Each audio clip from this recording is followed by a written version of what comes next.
This podcast is brought to you by Craft Beer and Brewing Magazine for those that love to make and drink great beer. To learn more or to subscribe, visit beerandbrewing.com or find us on social media at Craft Beer Brew.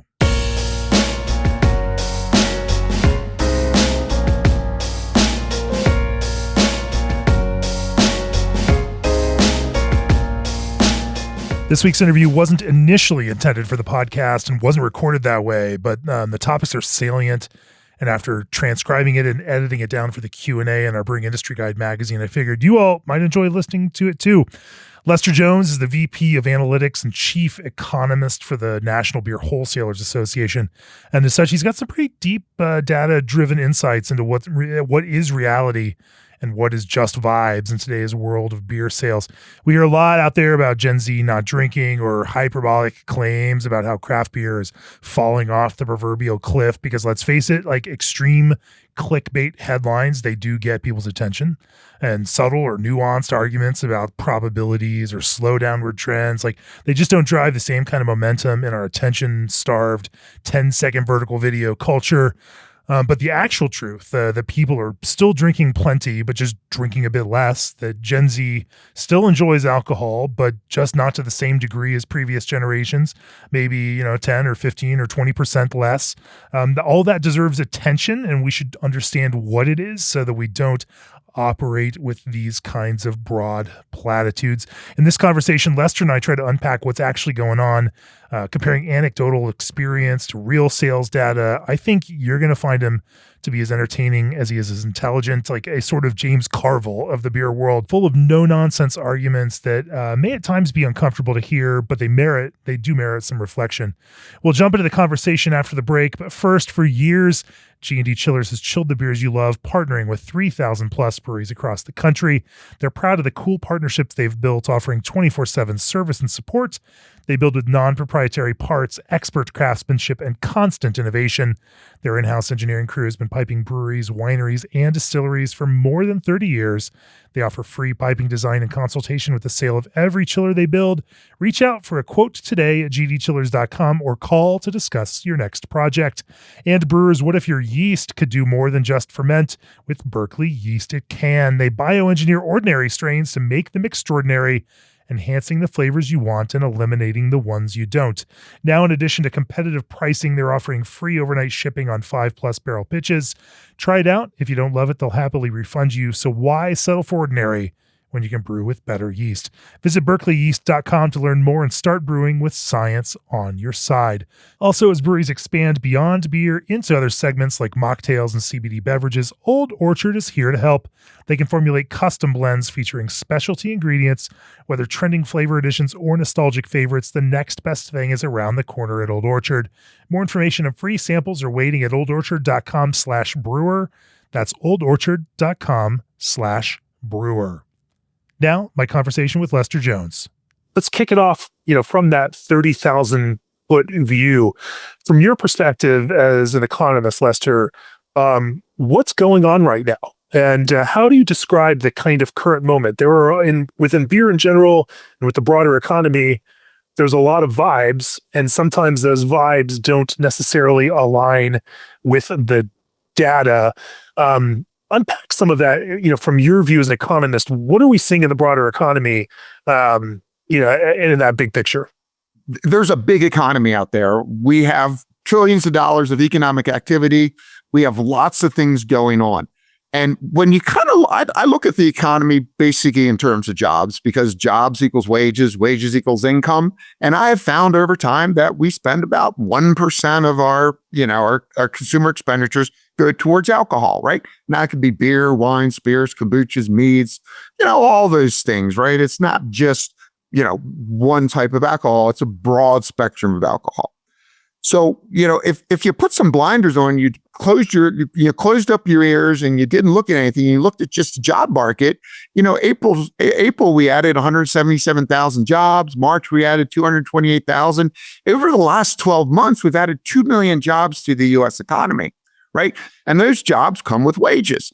And now some people are argue, well, they're not quality jobs, they're hospitality jobs, or they're low service industry jobs or whatever. But I mean, for me as an economist, a job is a job. I mean, yeah, it would be great if they were all lawyers and doctors and they all made $500,000 a year, but you just can't get, that's just, a fantasy. It's we have a broad economy that requires a broad spectrum of skilled and unskilled labor.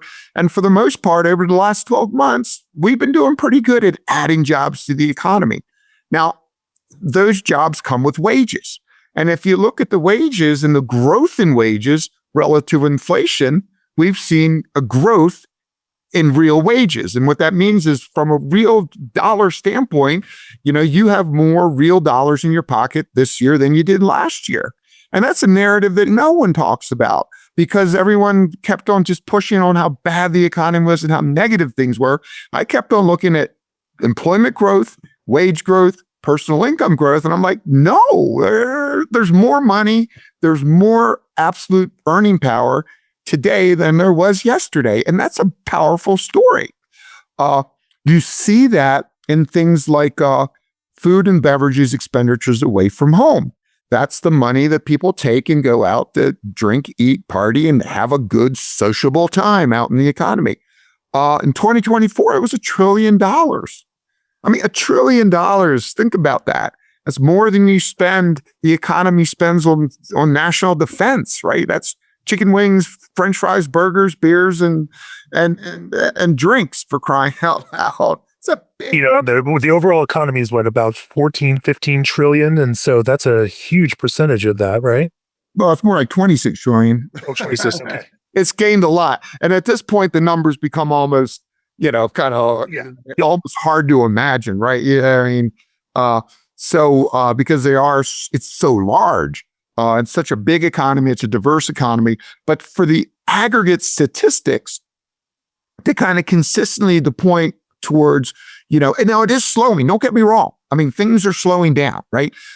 You get all kinds of metrics. I love the average weekly hours statistic. That's you look at the average weekly hours that the typical employee is working. It's been slowing down. And that's kind of interesting. We've seen that in beer distribution. I work for the beer distributors, and I'm kind of their economist. And I spend a lot of time looking at the productivity measures, and how they operate. And one thing that I've noticed is that they've kind of slowed down. Instead of working someone 35 hours a week on average, they're working 34 hours per week. Now, that's 1 hour less, but that's a big number when you multiply it by, 130,000 employees, right? So you start getting the feeling that, things are slowing down. A lot of people point to credit card delinquencies and bankruptcies and things like that. And, from year to year, yes, they're up. And that's the nature of the slowing economy in which we are currently in. But they're not even comparable. They're so far below what was happening in 2015, 16, and 17. It's in a very localized, myopic way. If you look at it just 24 to 25, things don't look so good. But when you spread out the time frame and you look at where things are relatively, we're still pretty good shape. And that outles a lot of people when I talk like that, because people tend to think about, day one to day two instead of all the days strung together and how they look on a larger time frame. How much has increasing wages? We've definitely seen movements in certain states more than others to increase minimum wage and to kind of bring up the floor of wages.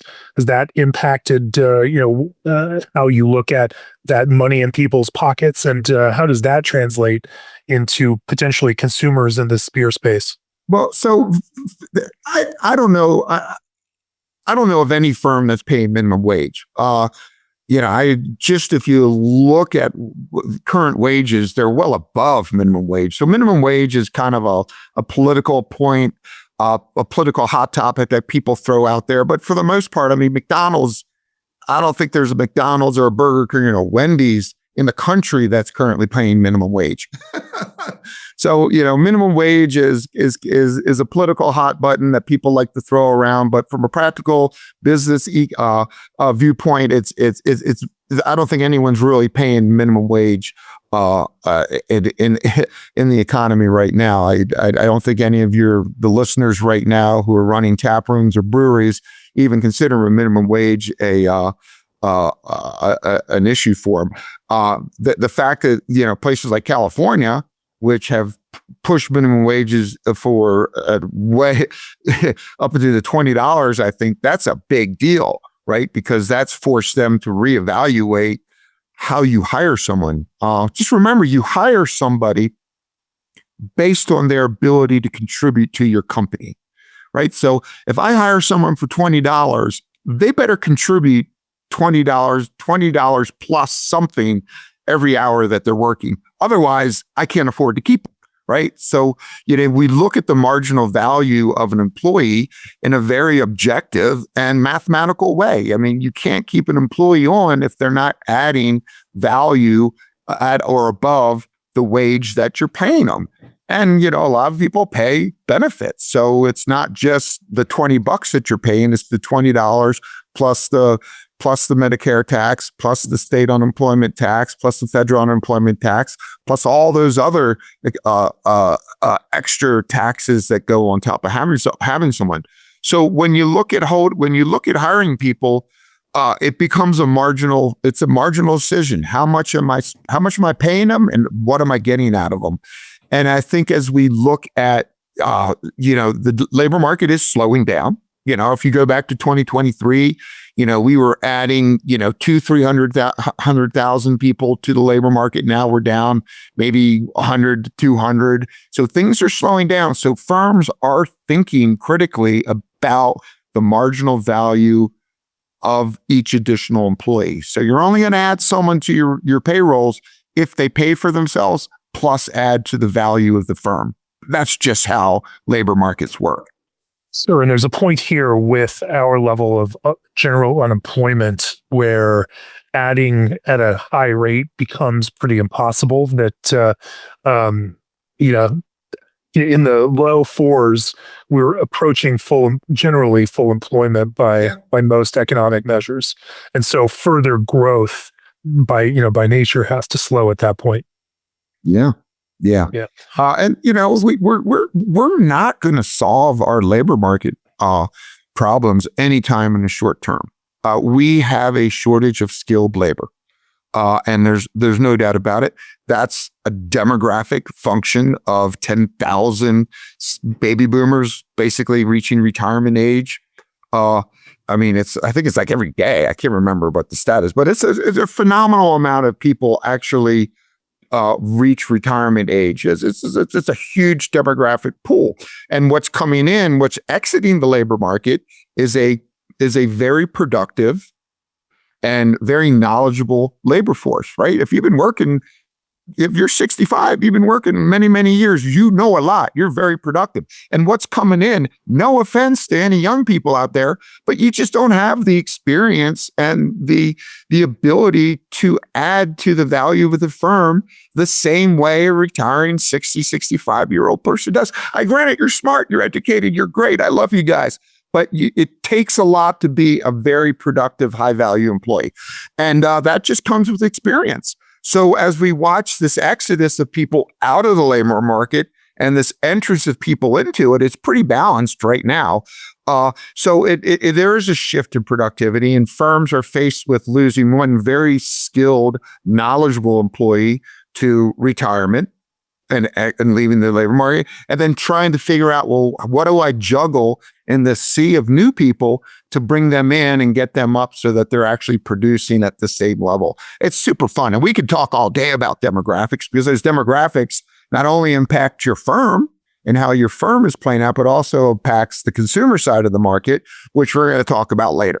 Because the dynamics of the labor market are dynamics of the consumer market, and they do impact wine, spirits, and beer, and craft beer in very impactful ways.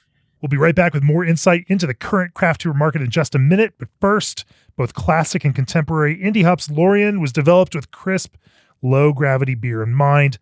A nod to the past with an eye to the future, Lorien seamlessly combines traditional elements of European noble hops with an elegant twang of American modernity. Low alpha and squeaky clean, Lorien provides a refined, smooth bitterness to any lager and delivers enticing flavors and aromas of lemon lime zest, fresh melon, wildflowers, sweet hay, and cinnamon spice. Refreshing the past for a present time, Lorient's classic profile and distinct finish are conducive to celebration and appetite and evoke feelings of a grassy meadow near a cold mountain stream. Summer is near and Lorient awaits. Learn more about Lorient and the rest of Indie's varieties at www.indiehops.com. Indie Hops, life is short. Let's make it flavorful. And Extra Tough has been making rugged and reliable boots for 75 years, built for the harshest conditions. The Legacy Collection are oil, acid, and chemical resistant with a non-slip rated outsole. Be prepared for whatever comes your way and shop the latest Extra Tough boots on extratough.com. Now, back to the conversation. What do you think is contributing to the general idea that everything is more expensive now, that we somehow have less disposable income? Because even if the numbers are such that, in general, in aggregate, people are doing better, there is still this overarching idea that everything is so much more expensive now and my wages haven't caught up with that. Are there other sectors of the economy? I know housing is a big thing on people's minds. Are there other things that are taking out some of that perception of disposable income? And there are other things or other effects that are driving up the cost of doing those things, like going out to eat. You mentioned, $1 trillion in 2024, but is that from the same number of, is that a growth in the aggregate number of occasions and people eating and drinking out? Is that an increase? Is it actually a decrease in that number, but everything costs more now, and so that number is going to rise because of those costs? Try to pull apart some of the way that those numbers are moving and creating this kind of perception. Yeah. So it's funny because we just got in a big discussion about this just the other day. And then they brought up the price of eggs. And and everyone's all upset about eggflation. And I said, well, imagine if you just moved out of your parents' house in the spring of 2024, and you went and bought your first dozen of eggs ever because your mom or your dad always bought the eggs and you were completely oblivious to how much a dozen of eggs bought. And you bought that price of eggs. You bought your first carton of eggs in 2024. And that carton of eggs cost you, let's say, $8, because that's the peak eggflation, right? But today eggs are down, right? So for this person, this hypothetical, theoretical person who just, for the first time in their life, were introduced to the price of eggs in March of, let's call it May of 2024, today they actually have negative egg inflation, right? Because for them, today their carton of eggs is cheaper than it was a year ago. So, they're listening to the news and everyone's screaming about the price of eggs and they're like, I don't know what they're talking about. The eggs I just bought were cheaper today, were cheaper than the ones from yesterday. What's the deal? So inflation is a very unique and personal event for an individual consumer, but we just drive it home in the financial press and the general media to the point where people really become kind of confused and overexposed to what's happening. We look at inflation over the last 12 months, it's running about 2.5%. That's pretty darn good. Some places have 4, 5, 6, even double. Some countries have still experienced double-digit inflation. We're looking at 2.5% inflation.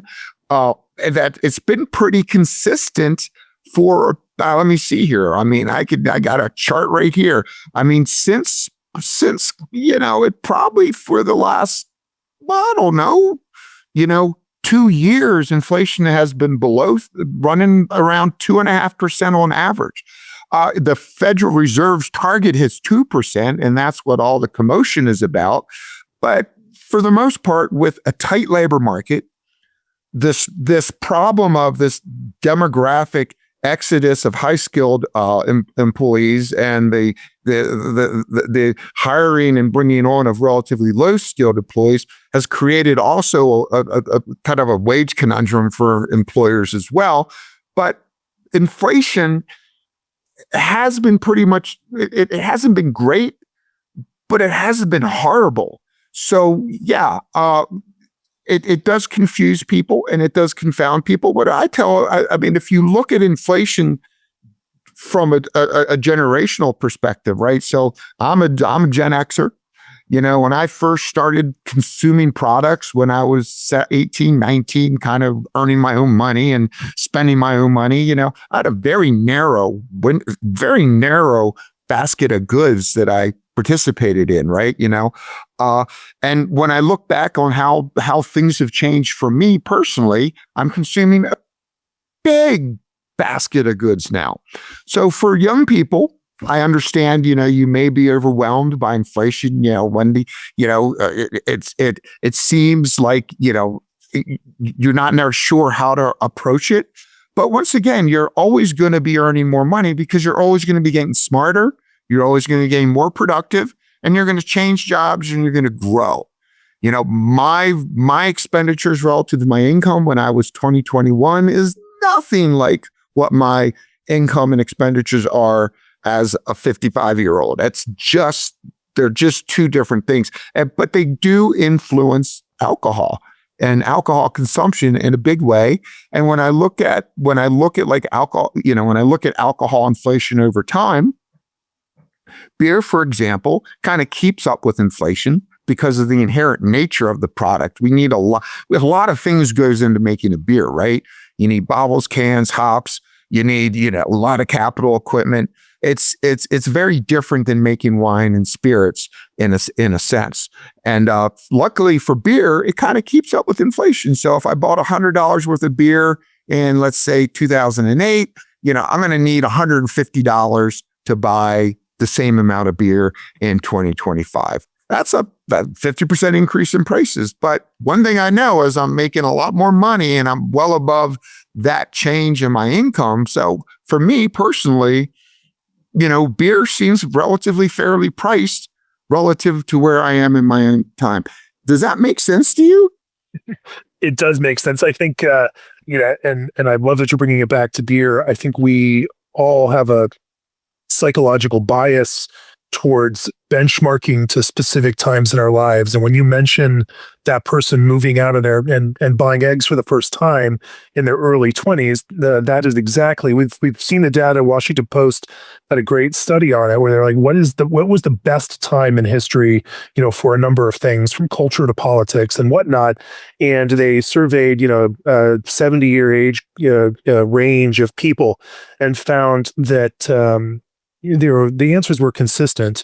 It's not a specific decade that was the best for everybody, but it was always the decade of teens and 20s for that age group, slice that they surveyed, so that, your 70-year-old was telling you that the best decade was when they were in their teens and 20s, and the 50-year-old, the best decade was when they were in their teens and 20s. We benchmark to this very specific time in our lives, and then we set that and compare against it. And so each new generation is doing the same thing with this time slice in theirs. And so, it's constantly shifting. Now, universally, they all agree that the worst time in history for all of these things, culture, economy, politics, is the current time.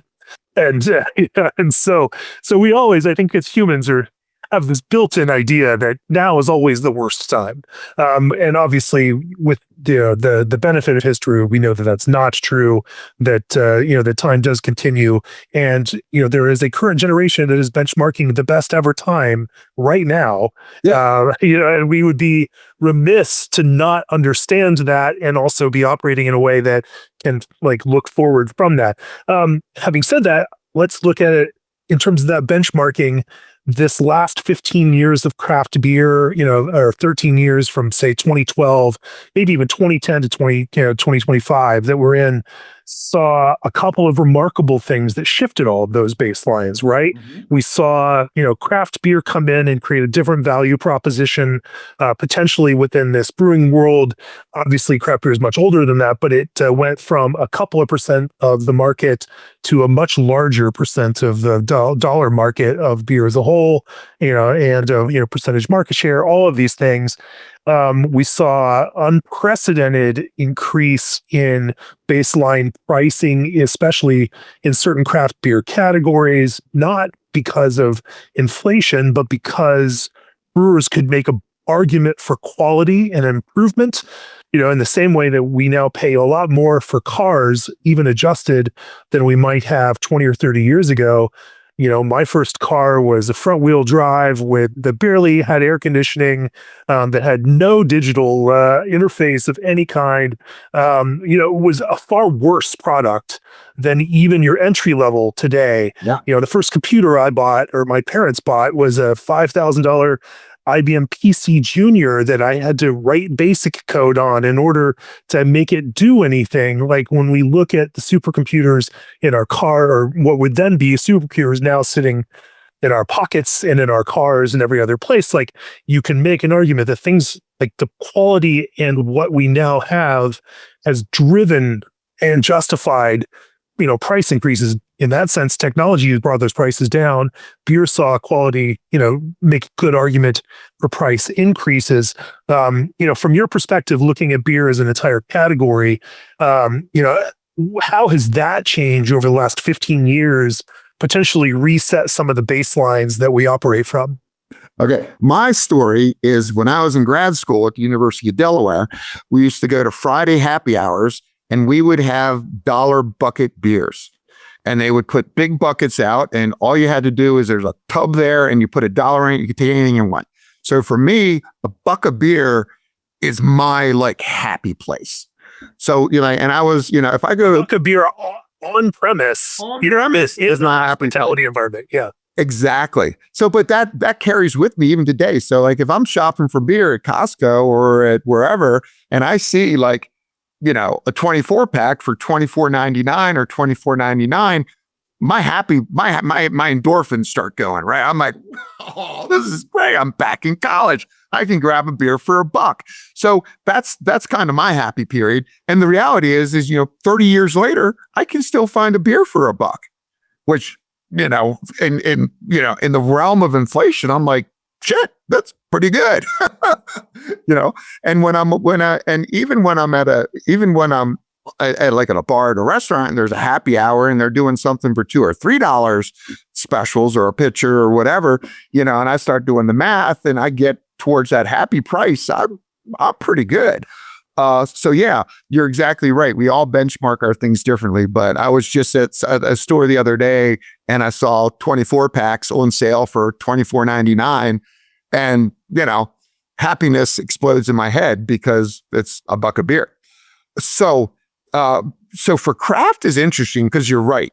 Craft really kind of, when we came out of the Great Recession in 2008, 2010, there were a lot of economic hardship in that last Great Recession that we had. A lot of people lost their homes, a lot of people lost their jobs, a lot of turmoil, just a bad period of time.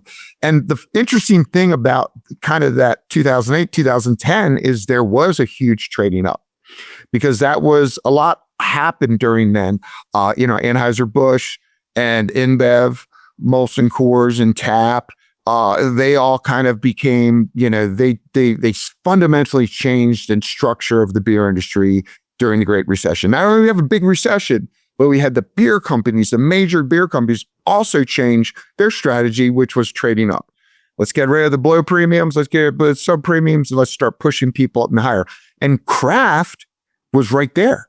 And as AB and Molson Coors started bringing prices up and trading people up, they kind of pulled a whole generation of people into this nature of premiumization in the beer market. And that was just great for craft brewers, because we literally went from a very small share of the market to double digits is what we kind of wanted. Granted, there was a push to get to 20 share by 2020, and that never happened. But once again, it was great because it brought so many people into a premiumization of the beer category, which when I look back, spirits were always had a very good balance of below premiums and premiums. You know, the wine category really had a good balance between sub premiums up to ultra premium. It was well distributed. Think about it investing in your portfolio. You have some good stocks, yes, and some bad stocks, but on average, you do well, right? And you don't just sure where you want to be, but creating a good balanced portfolio is pretty healthy. And beer was always kind of under indexed in that premiumization. And what Anheuser-Busch and Molson Coors and the large brewers did is kind of brought the industry into a more balanced portfolio across low, medium, and high-end beverages. So that's good. And that was a boon to the craft brewers because it helped, it narrowed that price gap. And so people could be, I can support a small independent local brewer because I'm only paying a little bit more. And since we're coming out of that Great Recession and there was kind of some economic growth, people's wages were growing, and that classic 35-year-old white beer consumer who was the driving force behind craft beer, they were growing, they were doing well. They were in the right industries at the right time. They were gaining wages and they were able to keep up with those price increases in craft beer, and they participated in it. So it was a very good time for craft. Today, obviously, we hit COVID. Everything fell apart. All this turmoil, and no one really knowing what was going on. But we really changed the face of craft at that point. And I think that's what our industry, our craft beer industry is struggling with today when it comes to price, when it comes to the positioning of where the consumer stands and who actually is our consumer and why are they our consumer.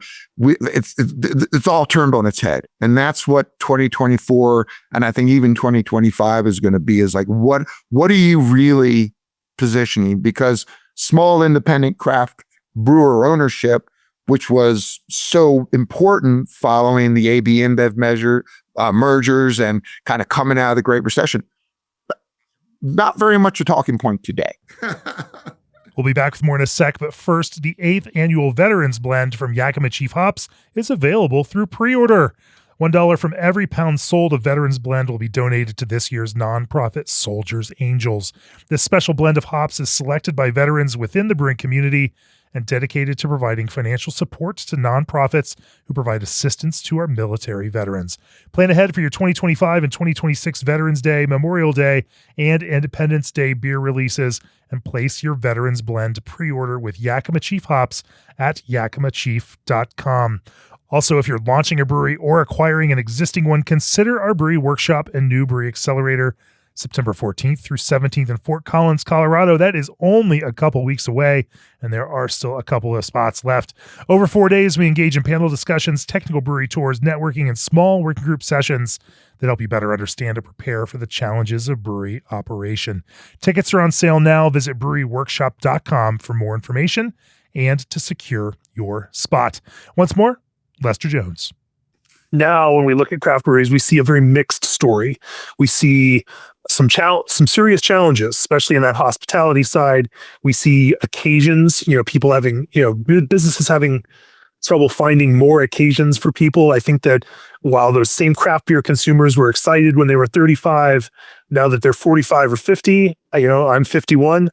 I try to drink beer fewer times every week than I might have done at that time. I like a good night's sleep, and so there are other things that impact that, and even though we love to create a kind of binary explanation for this, that craft beer is now dying, or just like in 2015 it would have been craft beer is succeeding, and the reality is probably more nuanced now. It's not that craft beer is dying, it's that maybe the same consumers, and it looks like there's the same number of consumers, they are just potentially consuming beer fewer times a week. And that just, like you mentioned, have these ripple effects. Even if it's just 10% less for a customer, in aggregate, that becomes a lot less beer that people consume.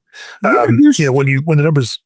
Yeah. And I had a slide that I use in my presentations, and I say, listen, guys, there are more beer drinkers today than there were in 2024, in 2023, in 2022. And it's hard to put that into perspective because when the population grows, if you ask somebody if you had a beer in the past 30 days, about 40% of the people are going to say yes. And that's very consistent. Now, they had a beer in the past 30 days is the measure. Now, did they have one beer or did they have two beers or did they have three beers? That's what's changing is so maybe they're going out and they're having a beer, but they're also having something else. Or, whereas they used to go out and have, a beer, now they're having a beer and an RTD, or now they're having a beer and a cider, or now they're having a beer and something else, right? Some other beverage, because we're all going to drink what we need to drink. That's not changing, and there's kind of this kind of like little gremlin in the back of everyone's head is like, well, people are not drinking the way they used to drink. And I will argue very passionately that we are consistent and predictable consumers of alcohol beverage.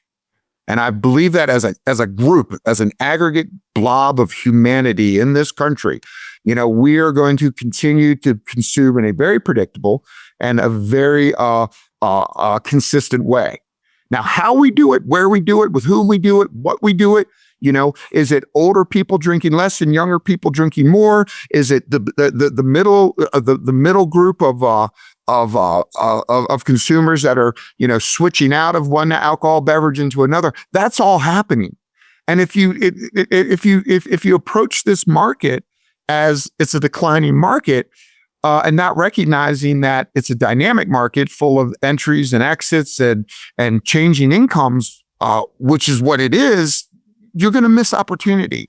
And I think that's what I try to explain to people most. I explain that to my distributor members, and I explain that to brewers, and I explain that to retailers. I'm like, there's such a mixing of the pot going on that running with a narrative that we're drinking less is such a disadvantage. It puts you in the wrong mind frame, puts you in the wrong mindset to go out there and work with your company and work with your salespeople and work with anybody who's involved in the success of your business. If you start with that, you've already lost.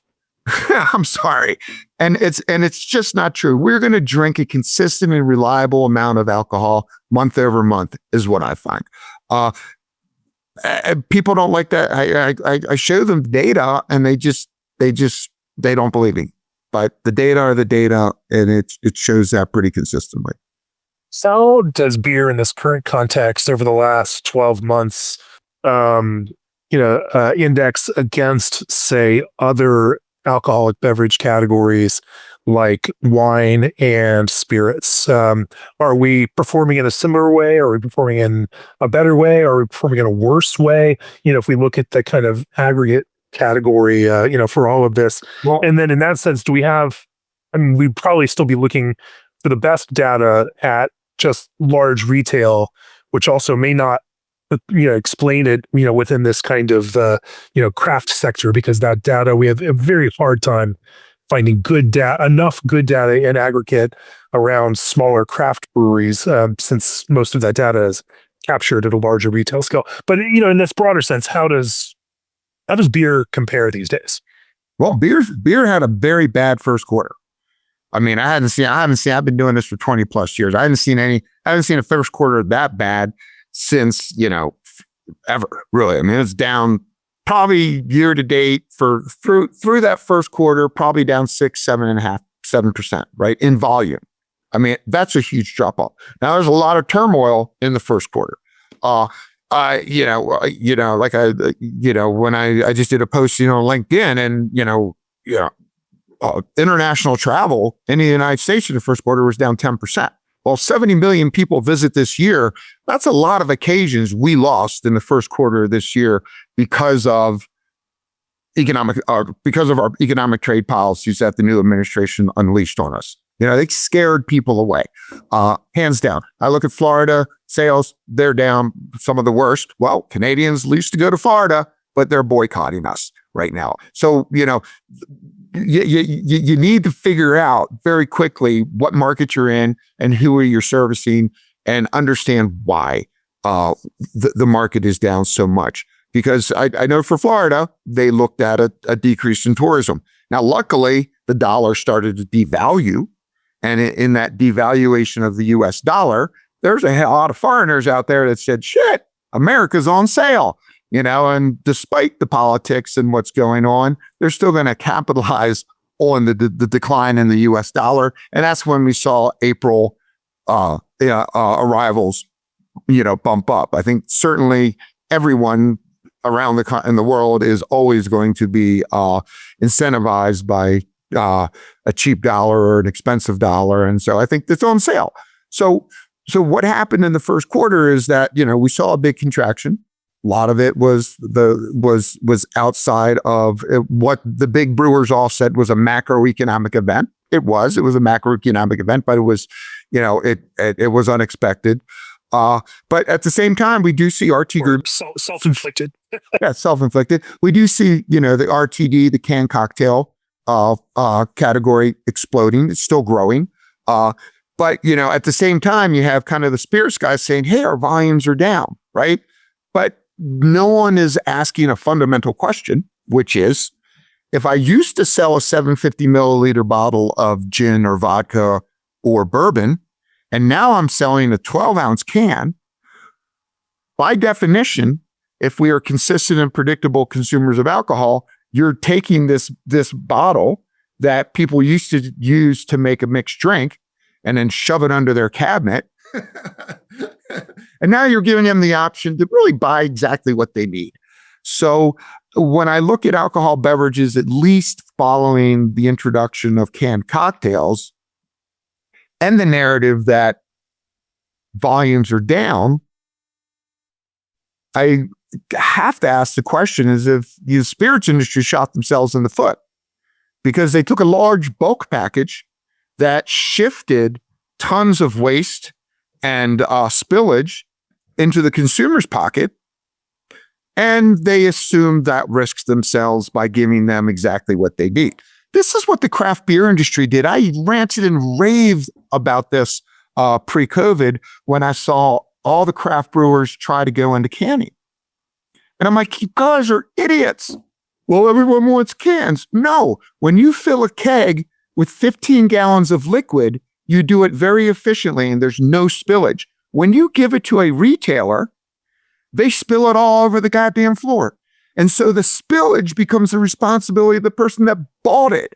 And so while craft brewers had this, they were 40% of the industry was draft. And they shifted all of this volume into the retail accounts where people spilled it all over, knocked it, poured it into giant pitchers, poured it on their heads, whatever. And then all of a sudden they put it in the little nice, neat 12-ounce and 24-ounce cans. And they lost that spillage. They lost that cost shifting and pushing into the responsibility into the off to the consumer and the retailer. So and the spirits industry is doing that right now. Now, how many bottles of 750 milliliter bottles of liquor, if you went to your kitchen and looked under wherever you keep your bottles and looked in there, how many would be sitting there with 2 fingers? Right? Or 3 fingers or 1 finger, right? I'd probably have 5 or 6 in my own home, and I'm a beer guy, for crying out loud. I can't imagine if you're a spirits guy, but now you're giving them this opportunity to become much more efficient in what they drink and what they consume. So as we see this shift into RTDs, and in the smaller can packages, we see retailers embracing them. If you go to the stadium, you see less draft, you see more cans. Well, once again, that kind of shifts the structure and the inherent nature of what we're selling, what we're packaging. So it's obviously is going to change a lot of those numbers and dollar signs for people. So I think that, when I look at it, one benefit the beer has in this broader area is that it goes bad and that it is time limited, and that forces a type of efficiency on producers to stay right on top of forecasts. Yeah. And so it becomes very hard to build excess supply out there in the market. Whereas with wine as a once a year harvest driven product, with spirits that, at a macro scale, they are constantly ongoingly produced. At a craft scale, you might have some craft distillers that distill for, a couple of weeks out of the year, put stuff into barrels, and that's their production for the year. That allows you to not forecast as tightly. And so beer tends to have less of that. But, I think about it as a consumer. I went through a bourbon kind of boom, and I now probably have 10 to 15 years worth of bourbon at my current consumption rate sitting in a cabinet in my basement. And so now that dramatically changes the way that I think about what I purchase in that realm. And where I might have been a very consistent consumer 2018, 2019, 2020, now at 2025, like I am a very infrequent consumer and almost zero purchaser of that product. And yet I still, as a beer person, while I do have beer that ages like that, I am still constantly buying fresh beer because you just don't have that kind of keep it. So I wonder if some of that also tracks to, again, this aging population and with wine and spirits. Yeah. I look at the success of RTDs in the marketplace and how, happy everyone is with it. I do appreciate the fact that Gallo is the owner of High Noon, and they are the leader in that space. And then you come behind with Anheuser-Busch and Cutwater and the neutral products. So those are kind of the winners. So you kind of had, it's ironic because you had the spirits industry kind of push this canned cocktail. And then who benefits is the leading wine manufacturer in the country and the leading brewer in the country. It doesn't get any more perfect than that, right? The spirits industry did this because they want tax equivalency, right? This was the reason they did this, because they want people to look at spirits and beer as equals. So they went ahead and they pushed all this product, and they're like, look at us, we're in a 12-ounce can, we have the same ABV. You're bad policymakers for taxing us differently. And then meanwhile, who do they act? There's this policy that they push through actually benefits a winery and a brewery in the best way. Oh, it's the irony of government affairs and of unintended consequences of our actions. I love it, and love seeing that play out as it has. But it does. I mean, RTDs are a problem because now if you go into a Total Wine, or if you go into a large format alcohol beverage retailer, you just see tons of it. Kind of like what we do now when we look at D9 beverages. If you're in a hemp-based beverage market now, you just see this over-indexing, this extreme, buy-in for all these beverages and all these brands and whatever. So, but this is the nature of retail for us. So, and in some ways, craft beers focus on flavor, and, the wild flavor experimentation created a base for some of these other products to also, kind of pull from, build from, and flavor is a thing for those consumers. But that brings to mind another question, from your perspective, looking at the broader, sales and economic data within beer, are there overarching product trends that you think are real, hold some future promise? Are there, whether that's styles of beer, whether that's adjacent product categories that brewers are operating in? Every brewer always wants to know, well, what's next? Is this really tell you what next is? Is this really the year of the lager? And so from your perspective, looking at that data, I mean, every year is the year of the lager for beer in general, but from your perspective, what are those trends telling you? If you were operating a small craft brewery these days, how would this data impact some of the decisions on what you looked at making and providing for customers over the next 3 years? Right. So this goes back to demographics. What we talked about is that, so for decades, the beer industry and the alcohol beverage industry really followed the dominant demographic group. If you think about how baby boomers entered the market and moved through it, how Gen X came in and how they came through, and then millennials and Gen Z, we were very much generational trend chasers. We chased the trend that the the dominant over-indexed group of people really pushed it. But that's over now, right? We're very much what I call blobular demographic group. We have a whole bunch of 60, 65, 70-year-olds. We have a whole bunch of 20-year-olds. We have a whole bunch of people in between. It's very much diverse. And that's good because it takes away that need to chase those over-indexing demographic groups. It gives everyone a little bit of place to play. You can pick a niche. You can pick a spot to be in.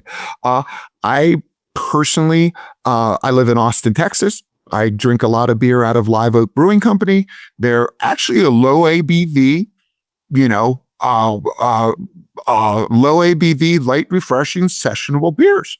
And for me, as a 50-year-old guy, I love to sit down and drink a couple of low ABV, lighter profile Czech Pilsner or just a lighter profile Pilsner style beer. And they do a great job at it. And it's for me. Right. And meanwhile, we have we have a lot of other brewers in Austin, and they're all in the IPA, in the higher ABV areas. Pine House Pizza has the electric jellyfish, high AB format IPA. And there's people that love it. I sit at the bar anywhere around Austin, and there's going to be electric jellyfish tap, high ABV, flavor forward beer. There's no one slowing down on it, but you know what? Sitting right next to me, and I'm drinking basically a Kolsch, right?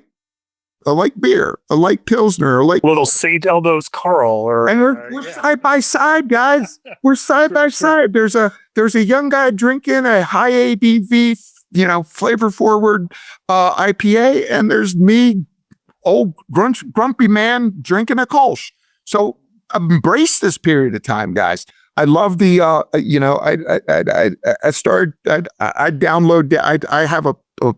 I have a partnership with FinTech. FinTech is a company that does EFT transactions between distributors and retailers. Every time product is sold, they just exchange EFTs and the product's paid for. I get to look at all that data every week. I do see things like Mexican lagers. I call them the fake Mexican beers. There's not a craft brewer in this country that if you walk in, you look up, you don't see a Mexican lager there. I mean, this is a hot product. When I look year over year, week over week, we keep selling more and more of this. It's not like the IPAs are kind of slowing down a little bit week over week, but the Mexican lagers are doing good. The Kolsch's are doing good. The blonde ales are doing better. Things like, the big heavy IPAs they're hanging in there, but they're just not they're just not the leading growth style for the craft beer industry. So I think there's a little bit of, like you said, aging out of the higher ABV beers. So you better damn well have a lower ABV, lighter profile product on tap for your customers, because you're missing them. It does seem that there does seem to be like the lighter ABV products are growing and the higher ABV products are growing, but that middle kind of like classic 5%, just regular old lager or ale is just kind of not so much important anymore. So there is some push to the extremes in our industry. So you should certainly pay attention to that. I mean, and just see how those light ales are doing, but also pay attention to who's ordering them. I do know that if I go out I do know that, that you'll see different people order the lighter beers versus the higher beers. So paying attention to who is drinking what is certainly important. I do think the sour beers, when I look at them, they're still there. I mean, they haven't gone away the same way. Kind of the dark beers, your dark lagers, your brown beers, your red beers. I'm still trying to figure out how to categorize them, because I do think there's something there in browns and reds and darks and stout, And at the same time, I think there's such an interesting space for nostalgia in this, where we're already seeing a certain generation of craft beer consumer and brewer, nostalgic for 90s and early mid 2000s kind of craft beer. We see folks like we've already reinvented IPA. Now we're looking at we now see more hoppy red ales, hoppy brown ales, and this kind of reinvention through this new lens, but bringing back some of these things.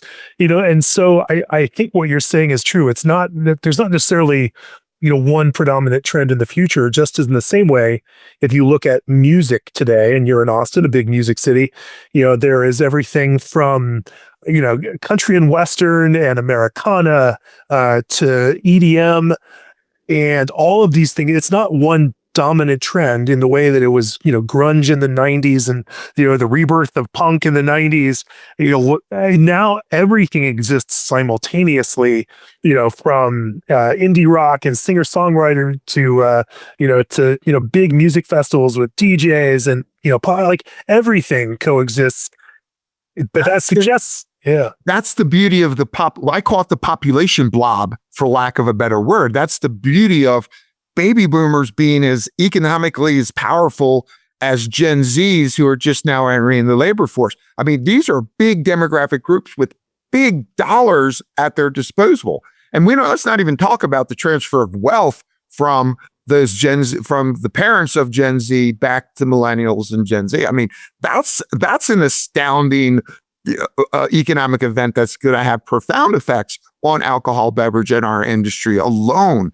So you're exactly right, is that population blob is very different than what we're used to from, I'm going to target this demographic group because that's where all the activity is. That just creates a different challenge for today's brewing businesses in that it's not about aggregating the biggest, broadest markets as much as it is about being really meaningful to parts of that market and finding ways to connect more deeply with a subset of that overall beer drinker rather than trying to be everything to everyone. I think this is the challenge for this decade is figuring out the same way that we as a media company focus on a certain part of the beer market because that's something that will support our business and make a media business successful. Brewers can't necessarily think about the entire beer market. They have to think about how to be meaningful to, and make sure that they're the top of that choice matrix, that, they're not the third or fourth or fifth or sixth brewery on someone's list, but they're in the one or two spot, for enough people to make that kind of business successful. Yeah. When I, in the last presentation I did, I've been talking a lot about the on-premise and the significance of the on-premise. I have noted in the first quarter of 2025, while the majority of the industry is down, I do feel strongly that the on-premise side of the business did a lot better than anyone actually knows and understands about. And I look at that through the lens of dollar sales by distributors in the on-premise. They've kind of held their own in the first quarter of 2025. So when you go back and you think about it, I'd love to get, the BA and Bart Watson, their new president, to look at those 40% of craft brewers in 2024 actually did well. I would love to know, for the ones that did well, were those predominantly guys that focused in the on-premise? Because we did a lot of consumer spending away from home in 2024. That's where things were hot. And I think I have a feeling, I'm not sure, and I don't have their data, and I'd be nice if they took their data and said, okay, those 40% of those kind of winning, growing craft brewers in 2024 over-indexed in the on-premise. It wouldn't shock me if that was an outcome because by definition, we were out and about in 2024. We were happy to be away from home. We were happy to be out having a beer. Did we drink 2 beers while we were out? Probably not. We probably had 1 beer. But the reality is that's probably where the disproportionate of activity for some of these successful brewers came from. But was it at their tap room? Maybe not. Was it at their beer festival? Maybe not. It was probably somewhere else. And I did notice that in a lot of the rebound from COVID, it just wasn't in the traditional places. Like visitors to New York City, they never recovered to their pre-COVID visitation. San Francisco, New York, Chicago. But all these other places, the Nashvilles, the Austins, the little small places that weren't hot pre-COVID, that became hot during COVID, suddenly were the places that people went to. So it's people need to think outside the box. They need to appreciate the breadth and the diversity of the American consumer in 2025 and realize that it's not going to be the 25-year-old hipster with his typewriter and his journal sitting at your brew pub, on poetry night. It also suggests, especially as you just mentioned this about on-premise, anecdotally, I have brewers that I have talked to and who have reported to me that they have been growing through this, challenging time, are definitely considered by the market to be high quality craft brewers. Mm-hmm. And they appear to be gaining more of that draft business. And I think, do you have would that suggest, or do you have data that might show that consumers are moving away from breadth of choice in this kind of sheer exploratory way and settling into brands with, some quality guarantee and, making sure that they're spending their money on something that they can rely on or that they've heard about as high quality, and that those same accounts are maybe gravitating away from more and more of those handles and more of those breweries and focusing on that high quality that will actually sell and provide that consistent experience? You hit the nail on the head right there. Bang. I just literally a couple weeks ago, I did my quarterly industry update for our beer distributor members. And I consistently came back to that theme. Like, I look in the data and over again, what I see is it's kind of what happened in COVID. It was that retreat to safety, retreat to the safe brands, the known brands. And we saw a lot of that during COVID. And we actually saw that in the first quarter of 2025, where the long tail shrunk a little bit. There's a lot less activity in the long tail. And we saw in the on-premise, people going to the safe, known brands that do well. And I'm not sure if that's consumers asking for the brands that they know and trust, or if that's retailers saying, I don't need all this extra stuff. I just need this. This is the portfolio that my consumers want. They're happy with a Blue Moon, a wheat beer. They're happy with a Bell's or a New Belgium IPA. They're happy with a Sierra Nevada. I don't need all this other stuff on tap or in my books, because I'm looking for velocity now. Things are, like I said at the beginning, the economy is slowing down. I mean, the trillions of dollars of excessive stimulus and everyone going out and being happy and spending all that stimulus money, those days are kind of gone. And now things are slowing down. They're contracting. They're becoming much more focused on, how am I spending? I have the dollar. I know they have the dollar because real wages are higher than inflation. So they are making more money. But I do think they feel that that dollar needs to be spent more wisely. That's probably translating into how retailers are looking at what they're going to offer and how they're going to invest their dollars. So exactly what you said, there is a kind of retreat to safety, a retreat to well-known.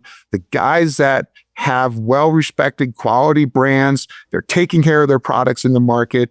They're making sure their draft lines are clean, their beer is fresh. All those things that you have to do to work the on-premise and make it successful for you is coming to a head in 2025.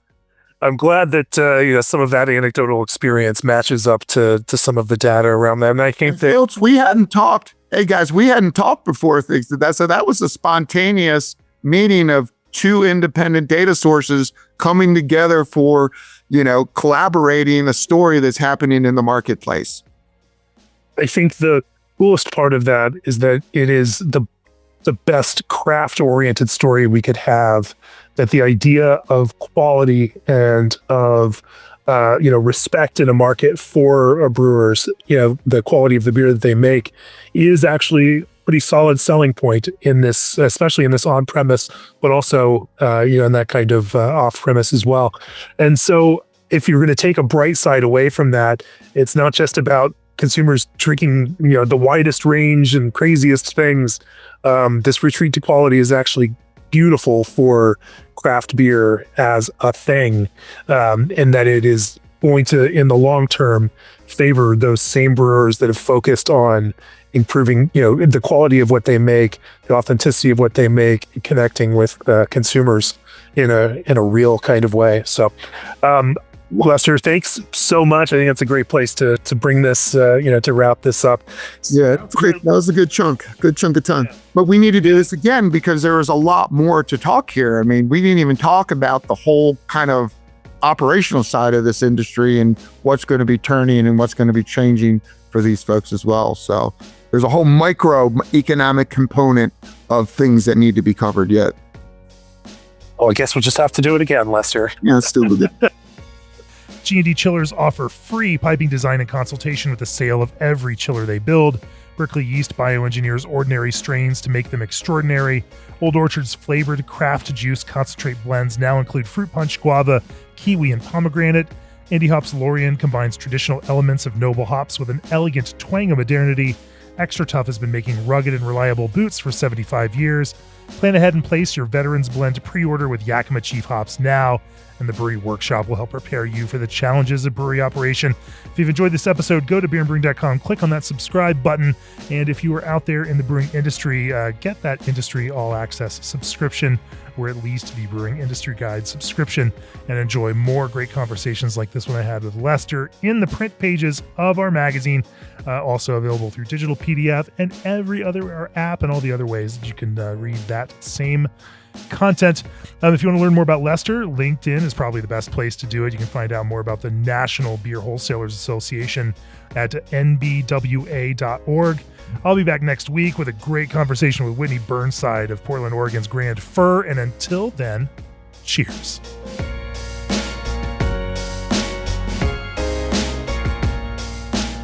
This podcast has been brought to you by Craft Beer and Brewing Magazine for those who love to make and drink great beer.